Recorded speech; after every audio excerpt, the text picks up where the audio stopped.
Nu, valsts svētki aizvadīti, mēs viens otru sveicām, pacelāt stāvējām zem karoga, dziedājām himnu, lepojāmies ar sevi, ar savu tautu, nāciju, valsti, un šobrīd esam ciemos aicinājuši žvargus. Labrīt! Labrīt! Lai saprastu šo kaut ko vairāk par pašapziņu, par to varbūt arī tādā valstiskā līmenī un personīgā. Ir kaut kāda atšķirība, ir kaut kāda tāda valstiskā pašapziņa, kolektīvā pašapziņa un personīgā. Viņas tā dalās? Man liekas, ka pārliecinoši. Tā ir tā kā identitāte. Bišķiņ. Ir tāda sajūta dažreiz, ka igauņiem, ka viņi ir kaut kā varējuši to savu asti vairāk pacelt nekā letiņu. Varētu būt tāda sajūta, biškucīt. Skype tur aizgāja un tā tālāk. Nu jā, Man liekas, ka mēs viņu asti cilājam. Nu. Viņi sevi tikpat ļoti šausta, kā mēs sevi. Un viņiem jau arī ir ar ko salīdzināt. Viņi ar somiem sevi salīdzina un pārdzīvo. Jo mums tā Turaidas pils un tā. Mums ir Turaidas pils. Viņiem Skypes, ja? Jā. Nu, kas ar ko lepojās? Jā, man liekas, ka es nezinu, kāpēc man tas viss aiziet parasti uz to personīgo, ka tā mazā šūniņa, kas ir cilvēka ģimene, kas ir mūsu pašu personiskā pārliecība, viņi ārkārtīgi visu kaut ko ietekmē. Un man, kad es sāku domāt par šo tēmu, tad es atcerējos vienu situāciju. Varbūt jūs zināt, kurā gadā Vairvīģa Freiberga iznāca dziesmas svētkos un pateica, mēs esam lieli, mēs esam varena. Es atceros, es sēdēju vienā Rīgas manierīgā restorānā un dzirdēju ļoti intelektuālus cilvēkus, Latvijā zināms intelektuālus cilvēkus, kuri pie blakus galdiņa sauca Vairvīģa Freiberga ļoti nepieklājīgos vārdos. Un viņi bija tādi ļoti zolīdi, tādi intelektuāli cilvēki, un viņi apzīmē Vairu par to, ka viņi ir tur pilnīgi izkāpus no normāla cilvēka sliedēm. Un es dzirdēju vienkārši tur tādu, ģeniālu paššaustīšanu. Kāds iznāk un saka, varbūt mēs esam forši, varbūt mēs esam labi. Un tur tāda paškritika, pašgrauža, tas tēma ieskanējās. Jā, kas mēs pa stipriem, kas mēs pa vareniem? 2001. gads tas bija. 2001. gads, jā. Un tā nianse ir tāda, ka tie cilvēki, kas, es tiešām negribu saukt viņu vārdus, ka viņi ir zināmi, viņi ir tā kā domu līderi, intelektuālās pasaules domu līderi. Un es domāju, tas ir tas tāda baile. Mēs esam tādā Eiropas arthausā, kur visam jābūt depresijā, skumjās un tādā vilšanās lietā. Mums ir otrā galība ir amerikāņi, how do you do, man neinteresē how do you do, bet kur atrast to ceļu pa vidam? Nu, kad es esmu adekvāts, es varu būt ar pārliecību, ka es esmu normāls cilvēks. Man ir kļūdas, man ir labas lietas un tā tālāk. Nu, un kur tad tas slēpjas, kur tad tā paša apziņa aug, kur tai kā aizsaug, vai tas ir ģimenē ļoti individuāli katram ieaudzināts, vai tas tomēr ir tādā valstiskā mērogā, vai tas ir pilnīgi neatkarīgi no apstākļiem pašā izveidojies un jau saknē. Un Tērbats ielas stūrī arī tur varbūt notirgots. Lido. Man beidzot patīk, ka pašapziņas tēmā mēs runājam par adresēm. Tas, man liekas, ka ļoti palīdz tam visam. Mēs āleši gribam kaut kādu punktu, gribam kurā zināt, nonāk. jā, mums vajag konkrētību. Kāda es būšu laimīgs? Cikos? Kurā vietā, kurā adresē es varētu būt laimīgāks un tā tālāk. Ko man jāizdara vēl? Ko vēl? Mašīna ir, bērns ir, vīrs ir, mājoklis ir. Kur? Dāmas un kungi. Tātad, pašapziņas pamatēma pēc būtības ir tas, ja mēs apskatāmies vispār, kas tas tāds ir, tad skaidrs, ka tas ir individuālā līmenī un valsts līmenī. Tad tas sākās no tā, ka es varu mierīgi redzēt sevi tāds, kā tas esmu.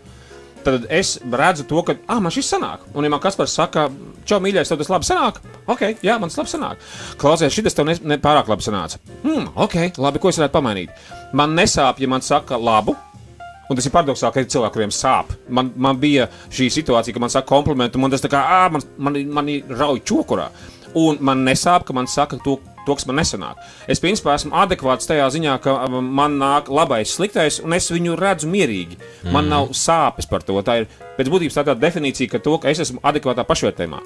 Un tagad, ja mēs parunājam par letiņiem, tad Latvijā, ja mēs paskatāmies, kad tas sākās, pirmie pētījumi, ko es redzēju no 2012. gada laikam par to, ka 5 gadu vecumā var definēt, ka bērnam jau izveidojās kaut kāds tendences uz augstāku pašvērtējumu vai zemāku pašvērtējumu. Kā zīmīgi, augsts pašvērtējums tāda baigi dīvainā lieta, tāpēc, ka zemā pašvērtējumā cilvēki mēdz būt augstprātīgi un iedomīgi. Tas ir aizsarga mehānisms. Tas ir aizsarga mehānisms, jā. Tad viens variants, ka es ļoti sev graužu, vai otrs variants, ka es tā nobāžu dainu skapī visas savas sāpes un problēmas, un ka es gribu tikai nākt ar... Mums ir bijuši politiķi, mums ir bijuši visādi cilvēki, ko mēs redzam kā slavenības, kas vienkārši nāk ar milzīgu agresīvu pārliecību. Grandiozitāti. Jā, un pēc būtības tad šī tāda kompensācija. 5 gadu vecumā tas iezīmējās ģimenēs, kurās ir sarežģītas attiecības, tur ir izaicinājumi lielāki. Cits starpā, ja bērni ir no nelabvēlīgām ģimenēm, tad viens no pētījumiem, ko es nesen redzēju, bija 11 gadu vecumā, pat ja viņš ir ļoti talantīgs bērns. Un tev blakus sēdējis bērns no labas ģimenes, kur ir laba mājas apstākļi, tad šim bērnam no sliktās ģimenes viņam rezultāti aizies uz leju. Tikai tāpēc, ka viņam pašapziņa un pašvērtējums ies uz leju, es nāku no nesakmīgākas ģimenes un tā tālāk projām. Un Latvijā pār pa 60% ģimeņu audzina bērnus vienas pašas mammas, piemēram, ir dalītās ģimenes. Līdz ar to mums pēc būtības ir izaicinājums ar šo pašvērtējumu, kā tādu vispār, kā mēs varam noķert to visu to lietiņu. Un es kā bērns, kurš audzis, māte man audzināja, cik vien labi varēja, un burvīgs cilvēks, es saprotu, man tur ir tāda šķībuma visādi, ko bija jāstrādā visu dzīvi, un tu vienkārši mēģini sasmelt un mēģini sabalansēties nākamajos 10, 20, 50 gados. Tu tos darbiņus esi apkopojis kaut kādās konkrētās tabletītēs vai punktos, kas jāievēro, lai adrese un tablets, tas ko cilvēkam vajag. Kurā adresē var dabūt to tableti? Stutītes, tabletītes, nu kaut kādi tādas viegli roku paņemamas lietas, elementi, metodas, ko mēs varam izņemot sportu. Es varu, varbūt, pirms tu pasaka, kā ir, uzreiz brīdināt, ka šī atbilde jums visticamāk nepatiks. Jo tā ietver sevi ilgstošu, pamatīgu darbu dienā ar sevi. Vai tā varētu būt, Zargus? Tā varētu būt. Es izsaku līdzjūtību un apsveicu, taču ir viena lietiņa, tad, ja tagad ir bērni skolās, tad skaidrs, ka par to būtu ārkārtīgi labi, ja kaut kādā brīdī izglītības sistēma sāk domāt. Tāpēc, ka tur jau tie ieradumi, iedomājies, tev ir 12 gadi, bērns ir tevā rīcībā 12 gadus, un tu vari kaut kādas lietas šeit salabot, vai ne? Bet pieaugušam cilvēkam, kas dzīvo savu dzīvi, 3 lietas, lielās lietas, pirmā ir visārstējušākā lieta pēc būtības ir valoda. Caur valodu mēs fantastiski daudz ko varam izdarīt. Reku šis burvīgais sprukstiņš ik pa laikam, es atceros vēl tagad beachboxā, tu man nāc pretī un es saku, čau mīļais. Un es domāju, Moins, kas manī notiekās? Man vienkārši kaut kas, man ir zosāde, un es nezinu, tā zosāde ir no laimes vai no milzīga samulsuma.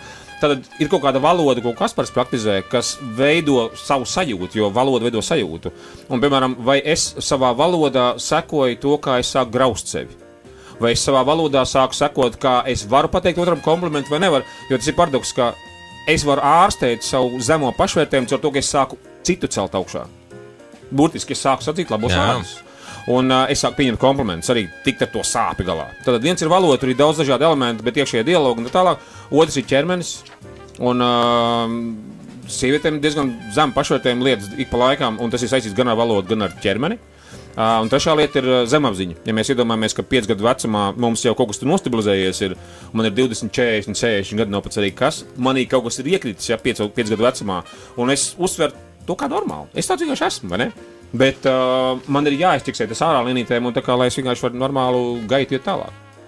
Patīk, nepatīk. Tā valoda, ko tu minēji, liela daļa cilvēku daudz ērtāk jūtas daloties par to, kas viņiem nepatīk, kas viņiem riebjas, traucē, grauž. Un tajā brīdī es esmu novērojis, ka cilvēks nejūtas tik ievainojams, kā tad, ja viņš dalās ar to, kas viņam patīk. Jo, ja tu man pasaki kaut ko, kas tev ļoti, ļoti patīk, un es tev pasaku, jā, man gan nepatīk, tu esi daudz ievainojamāks no manas puses. Nekā tad, ja tu man pasaki, piemēram, man nepatīk tas violētais kors, ko viņš vispār tur darīja, un es tev pasaku, interesanti, man gan patīk. Tu neesi tik ievainots, kā tad, ja es apgāžu kaut ko, kas tev patīk. Tā varētu būt, ka tur ir tā problēma. Interesants novērojums. Un tad mēs ilgtermiņā šo pamanot, sākam vairāk teikt tikai to, kas mums nepatīk, jo mēs paši esam lielākā drošībā. Tad man nepatīk, viss slikt, arī mēs par tevi neko neuzinām. Nu kā tev tik klāt pie sirsnīs? Un viss, un tu esi drošībā. Un cilvēki jau grib drošību. Ir viens paradoks, ka ja manā domāšanā dominē kritika kā tāda pret sevi un citiem, tad es loģiski jutos starp savējiem, kad vēl kāds kopā ar mani kaut ko kritizē. Un pēc būtības tas ir drošības elements. Tad mēs esam līdzīgi, tad mēs visi kopā gānam trešo. Jā, kopīgs ienaidnieks nekas tā nesatuvina. Vai ne? Cits starp arī tautas. Jā. Vai ne? Uz tā būvē tautu vienotību un tā tālāk projām. Tur ir tas arī smadziņu slinkums pēc būtības, tāpēc, ka smadzenes funkcionē, jauns vārds funkcionē, ja? Varam piefiksēt? Žonglē un funkcionē reizē. Pendelē, funkcionē. Tad smadzenes pēc būtības mēģina visu orientēt uz jautājumu, vai es varu izdzīvot. Tad, lai es varētu izdzīvot, mēs tagad esam šeit 5 cilvēki, mums ir ļoti svarīgi redzēt visus riskus. Tad mēs esam mežā kaut kādā, un ja gadījumā kāds no mums dzird kaut kur nokrakšķi kaut kāds koks, es gribu to dzirdēt. Tad tas ir risks kaut kāds. Tas ir tāda kritika par to, ka nav labi kaut kāds drošības apdraudējums. Līdz ar to mums pēc būtības, ja mēs ejam smadziņu slinkumā, tad kritizēšana ir vienkārši tāds smadziņu slinkums. Tāpēc arī mēdījos, piemēram, kaut kādi portāli, kur vienkārši ir slikta ziņa, vienkārši ir smadziņu slinkums. Un, ja es gribu sākt sev, tā kā dziedēt pēc būtības, man vienkārši pēc būtības jāmācās, jātrenējās sevi redzēt labo, otrā redzēt labo, un pēc būtības tas viss ir jāsaka. Ja es tikai padomāju, bet nepasaku, tad tas nedarbojās, tāpēc, ka runāšana ir tā, kas burtiski tā kā samaterializē to tavu domu un iedod bišķiņ tam ķermenim to spēku, viņi tā kā padara par tavu. Tā ir realitāte.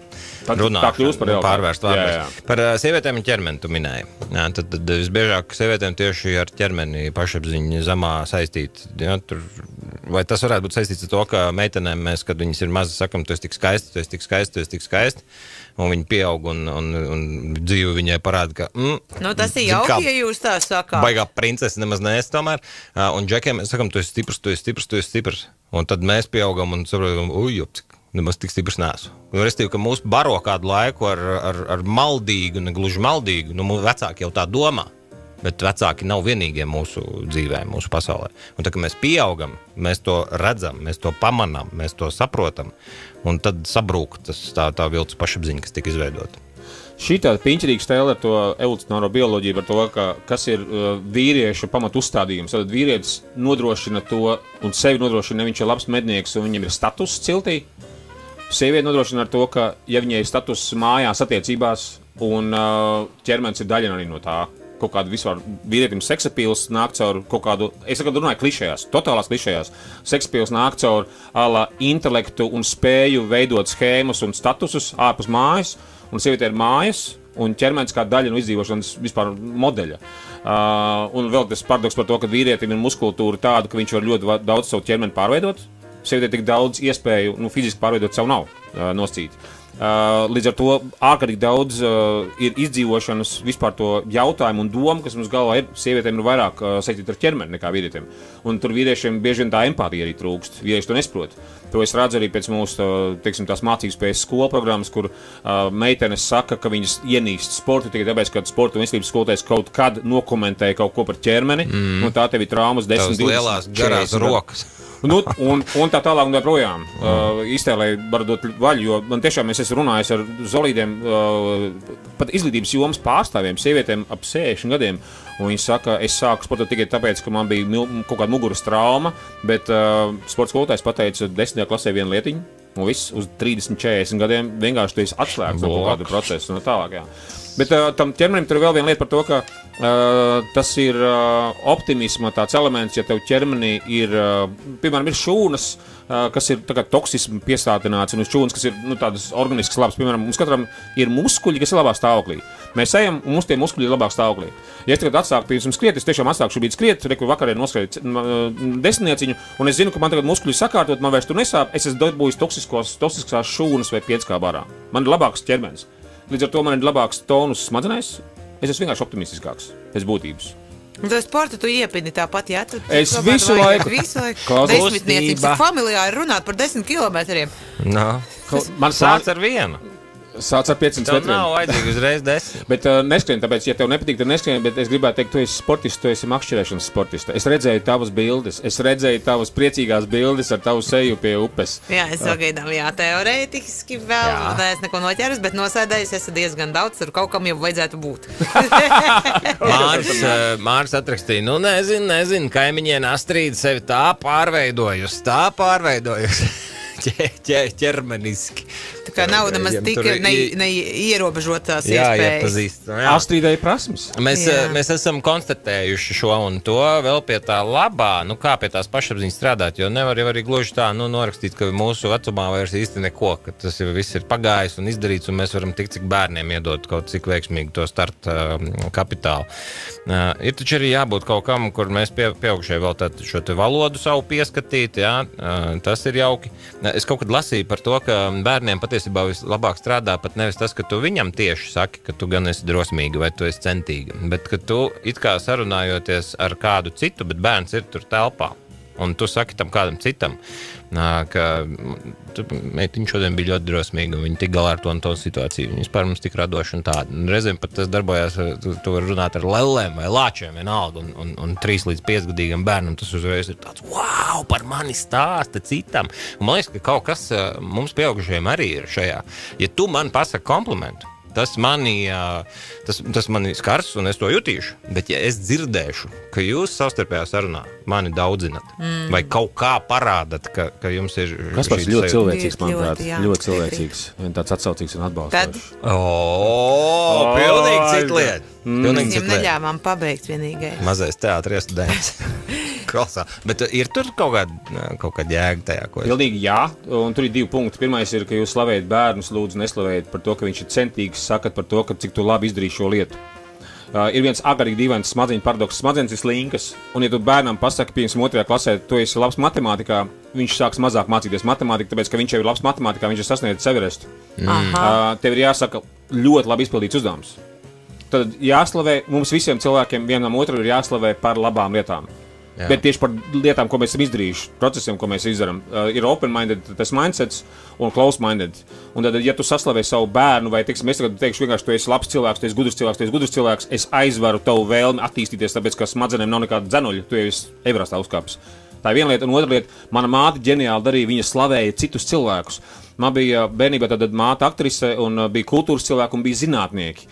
Un bija viens zinātnieks, ko viņi ļoti slavēja, un tas bija zinātnieks Imants Siliņš, kas bija fiziķis. Un viņam ļoti interesēja arī māksla, viņam interesēja kaut kāds arī garīgās tēmas, no tālāk, un viņi ļoti daudz slavē viņu. Un es fiksēju, ka viņu slavējot viņu, es tā kā neapzināti domāju, es gribētu kaut kā būt līdzīgs. Un tur ir tas vēl viens no modeļiem arī par to, ka vienkārši tu slavē cilvēkus kā tādus, tu esi šo labo vārdu nesējis pasaulē, ja, to gaišo vārdu nesējis. Bet svarīgi arī to domāt, to pamanīt un domāt, nevis vienkārši brutāli. Tagad, katru dienu pateikšu 3 lietas labas par kādu citu, pats ne vispār to domā, neko. Tu zini, kā bet man liekas, jau neatšķir tu reiz teici. Jā, un man liekas, ka tā runāšana viņa lenītēm var aizvest pie tā, ka tu sāc par to, tā kā vairāk piedomāt. Un šī ir ļoti reāla lieta par to, ka vakarpusē es tiešām biju pārsteigts par to, es sāku klišejas, ko šo lietiņu darīt, ka es eju gulēt, es mēģinu noskaidīt apmēram, kas man šodien labs bija. Man liekas, bija 2-3 lietas, un pēc kaut kāda mēneša es fiksēju, man kāds 30 labas lietas ir. Un tas lenītēm pārmēr to domāšanu. Tāda maz sīkumiņa, tā tiešām maz sīkumiņa. Šo sestdienu ir iespēja tevi sastapt vienas dienas seminārā. Jā. 10. maijs zemapziņas sarunu meistars, kur mēs ejam šīm tēmām cauri ar praktiskajām metodēm, kādā veidā var sākt sevi bišķiņu uzfrišināt pašvērtējumām. Un daram to vieglītēm, jo es zinu un redzu, ka daudziem cilvēkiem bišķiņa enerģija ir nošļukusi lejā, vai ne? Daram ar enerģiju un ir 2 joki ieplānot, vienu Kaspars iedeva, otru tu solī iedos pēc stundas. Būs 2 humora brīži. Kur var pieteikties? Dao.health ir Dao mūsu lapa. Un var rakstīt visādos portālos, un droši vien rakstīt Kasparam personiski, jo Kaspars ļoti interesējies. Jā, es nokomunicēt un tā tālāk. Nodošu visu info. Dao.health. Vienkārši Dao.health, jā. Tu kaut ko meklēju. Labi, Sestdien tiekamies. Paldies, Zorgus, ka atnācis ciemās. Paldies, ka jūs bijāt šeit. Ir vienmēr ļoti labi, ka jūs šeit esat. Tu ievibrē tādu jēgpilnumu šeit dienā. Tāpēc, ka jūs tādi esat. Paldies, mīļie. Ka pieņēma komplimentu. Čau.